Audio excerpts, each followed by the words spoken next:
That's from a deer right there. That's great.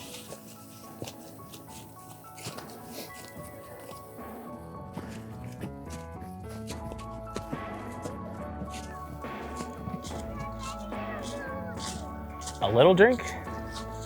My specialist memories as a kid was camping, right? We didn't have a lot of money, so we would just go camp at the local park.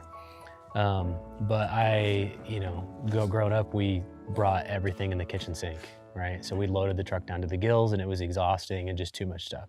So I like the idea of like having to make selections down to just one pack.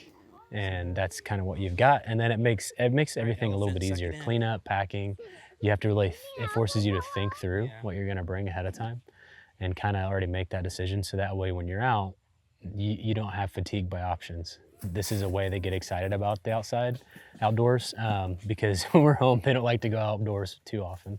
So when we come out here, it's just like they're in their natural habitat and there's not a ton of complaining except for when we're hiking, right? I want to take a rest. Yeah.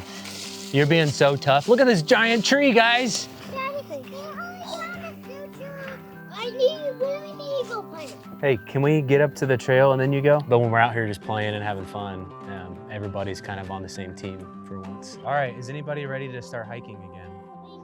This is a little bit more small setting and intimate and like relying on each other, getting through hard times. So, these types of trips are like the emotions go in waves. So you have hard times on the trail, but then you finally get to your campsite and you have a snack and everybody's happy, and then it's bedtime and everybody's grumpy. You have to go to the tent, but then they get excited because we get on screens and watch a movie and, eat snacks at bedtime. So yeah, it's special in that way. So, and it's a different flavor than when I grew up, but I enjoyed it a lot more. I haven't been car camping since college, honestly. And we may, because we're trying to get mommy to come out with us, right?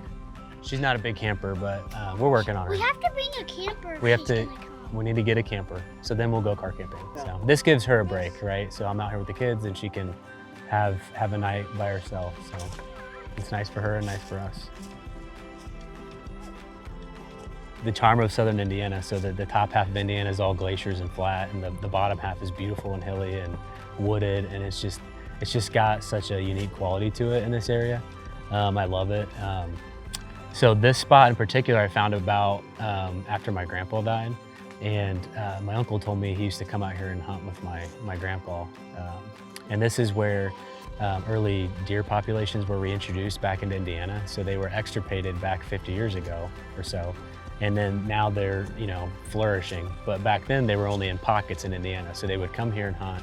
And it's kind of a unique place that not very many people know about. So there's a lot of little honey holes in Indiana like this where you can go find some unique spaces, and that it's special to us. So we try to come out here once a year.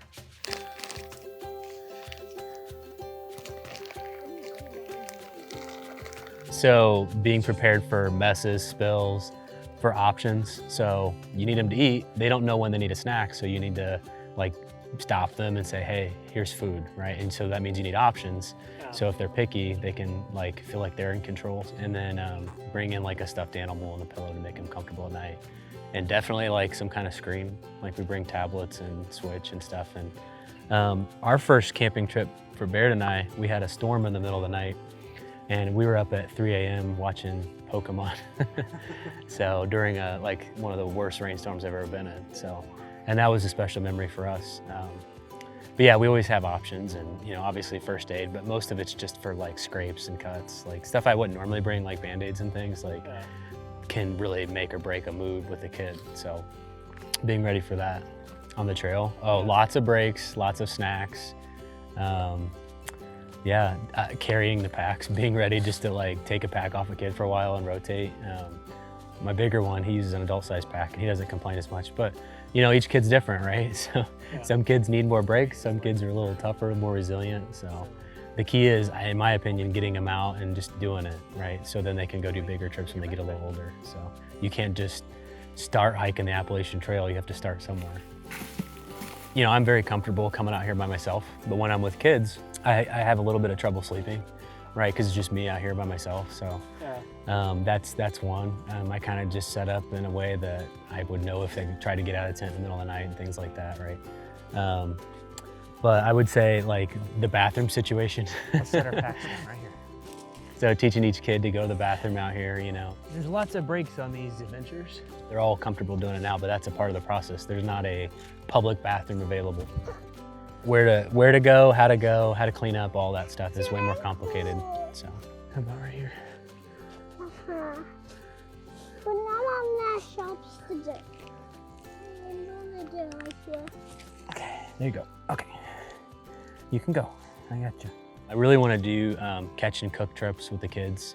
Those are a lot of fun trips, and like having a purpose outside of just camping and hiking kind of facilitates the process. So you're focused on that, and then the memories are made through that process. And it's not really about the activity you're doing, it's about just the time you spend together as a byproduct of that.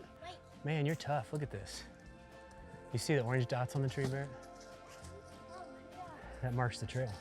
Oh, look at that red toad. These types of trips like put you in a position where you make memories you wouldn't normally make, right? Like you don't remember a night spent watching TV. As much as I love watching TV with the kids, putting up YouTube or whatever, you always make memories on these types of trips. Good, bad, ugly. Sorry, Barrett. Is he pink? Maybe. It's a defense mechanism. Oh, I have him in my hand. I don't need a net. Okay, let's put him right back where he was. But you come back with cherished moments that like you just value. It just gives you so much fulfillment, you know, especially being a dad. And I'm looking back at pictures from 5 years ago camping with my now 9-year-old, and it's just crazy seeing the differences. He's wearing a full-size adult pack now, so I can just really load his pack up with some of the stuffed animals and lighter stuff that's high volume, you know, so I can carry some of the heavier stuff. So it's fun doing that and like seeing each kid's personality come out through the hardships and challenges, you know, as you're out here. You know, when you apply pressure, you see what their character is, and you can kind of facilitate learning opportunities through that as well. So those are the types of things that I like as a father, being able to put myself in a position with my kids where we have like serious quality time and we can really just learn about each other and connect through that process. So normally where I'm a trail comfort kind of person, when you have kids, you're definitely a camp comfort type of, you know, person. You have to kind of go in that mode and just realize you're gonna carry a lot of weight, you're gonna carry a lot of stuff for the kids, and just be okay with that.